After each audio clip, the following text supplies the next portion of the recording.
بسم اللہ الرحمن الرحیم۔ السلام علیکم ناظرین، رمضان المبارک کا مہینہ ایک عظیم الشان اور مقدس ترین مہینہ ہے، برکتوں اور رحمتوں والا مہینہ ہے۔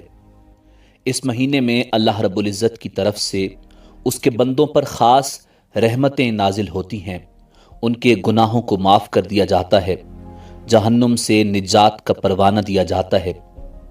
اسی پر بس نہیں بلکہ اللہ تعالیٰ ان سے راضی ہو جاتا ہے اور ان کی دعاؤں کو قبول فرماتا ہے، مگر اس کے لیے شرط یہ ہے کہ رمضان کا مہینہ سنت نبوی صلی اللہ علیہ وآلہ وسلم کے مطابق گزارا جائے۔ اللہ تعالیٰ نے حضور تاجدار ختم نبوت امام الانبیاء جناب محمد الرسول اللہ صلی اللہ علیہ وآلہ وسلم کے طریقے کو امت کے لیے آئیڈیل اور نمونہ بنایا ہے۔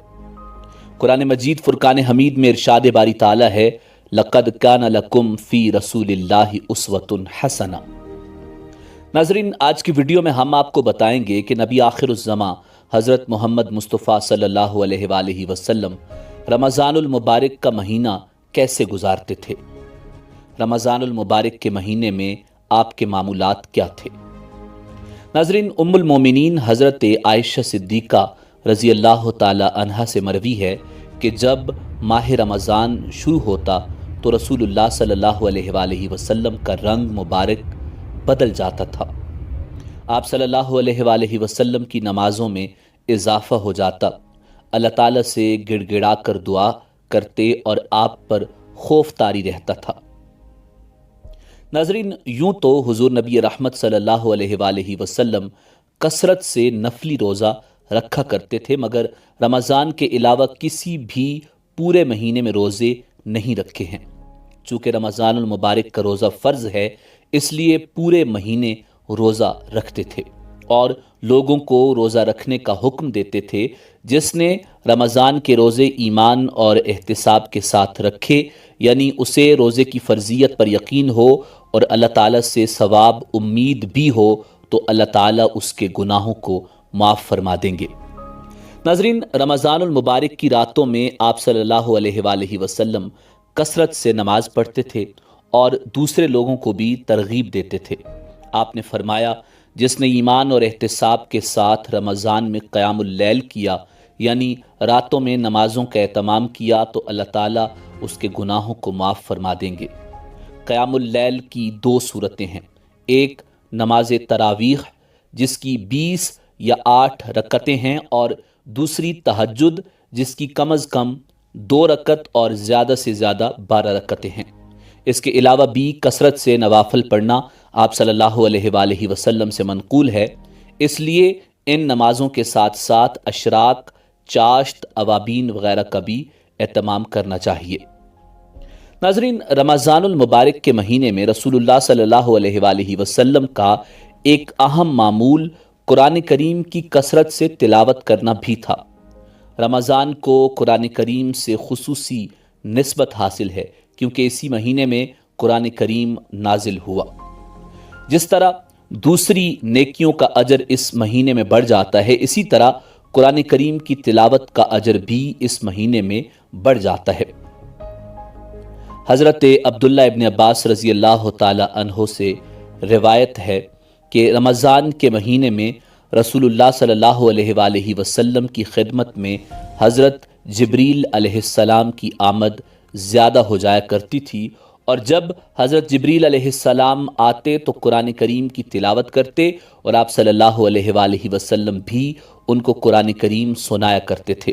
اس طرح دونوں ایک دوسرے کو قرآن سنایا کرتے تھے۔ ایک روایت میں ہے کہ ایک ختم سنانے کا معمول برابر رہا، اور جس سال رسول اللہ صلی اللہ علیہ وآلہ وسلم کا وصال ہوا، اس سال 2 مرتبہ پورا قرآن سنایا۔ یوں تو رسول کائنات امام الانبیاء جناب محمد الرسول اللہ صلی اللہ علیہ وآلہ وسلم ہمیشہ ذکر الہی میں مشغول رہتے تھے، لیکن جب رمضان کا مہینہ آتا تو ذکر و اذکار، تسبیحات و اوراد میں بہت اضافہ ہو جاتا۔ کثرت ذکر کے ساتھ اس ماہ میں دعائیں بھی خوب کرتے تھے۔ رسول اللہ صلی اللہ علیہ وآلہ وسلم نے عام مسلمانوں کو اس ماہ میں کثرت سے ذکر اور دعا کرنے کا حکم دیا، اور اس ماہ میں دعائیں بہت قبول ہوتی ہیں۔ آپ صلی اللہ علیہ وآلہ وسلم نے 4 چیزوں کو کثرت سے کرنے کی امت کو حکم دیا۔ ان میں سے 2 خصلتیں ایسی ہیں جن سے اللہ راضی ہوتا ہے، اور وہ کلمہ شہادت کی کثرت اور استغفار کرنا ہے، اور 2 خصلتیں ایسی ہیں جن سے کوئی چارہ کار نہیں، اور وہ جنت کا سوال کرنا اور جہنم سے پناہ مانگنا ہے۔ ان کے علاوہ سبحان اللہ، الحمدللہ، لا الہ الا اللہ واللہ اکبر اور درود شریف کے ساتھ استغفار وغیرہ کی کثرت کرنی چاہیے۔ اسی طرح جن اعمال کے وقت جو دعا منقول ہے ان کا اس ماہ میں خصوصیت سے اہتمام کرنا چاہیے۔ مثلا افطار کے وقت دعا قبول ہوتی ہے۔ رسول کریم نبی محتشم صلی اللہ علیہ وآلہ وسلم نے ارشاد فرمایا، 3 آدمی کی دعائیں رد نہیں ہوتی، ان میں سے ایک روزہ دار ہے، افطار کے وقت اس کی دعا قبول کی جاتی ہے۔ اسی طرح سحری کے وقت بھی دعا قبول کی جاتی ہے۔ اسی لیے چھوٹی بڑی منقول دعاؤں کا اہتمام کرنا چاہیے۔ اپنے جائز مقاصد کے لیے بھی دعائیں مانگتے رہنا چاہیے۔ ناظرین، ماہ رمضان المبارک میں غریب و مساکین لوگوں کا خاص خیال رکھنا چاہیے۔ رسول اللہ صلی اللہ علیہ وآلہ وسلم کی یہ سنت رہی ہے۔ آدمی جب دن بھر بھوکا پیاسا رہتا ہے تو اسے احساس ہوتا ہے کہ وہ لوگ کیسے زندگی گزارتے ہوں گے جن کے ہاں اکثر فاقہ ہی رہتا ہے۔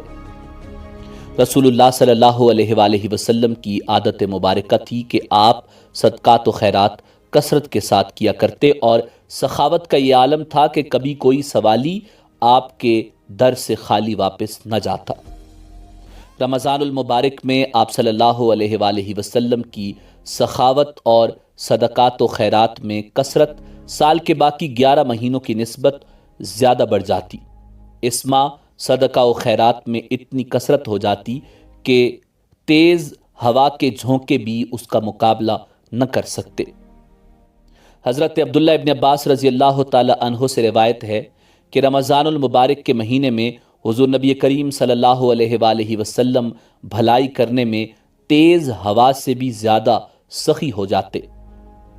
ناظرین، اگر ہم بھی آپ صلی اللہ علیہ وآلہ وسلم کے نقش قدم پر چل کر آپ کے معمولات کو اپنے معمولات بنا لیں تو انشاءاللہ روزے کے سارے فوائد حاصل کر سکیں گے اور دنیا و آخرت میں کامیاب و کامران ہوں گے۔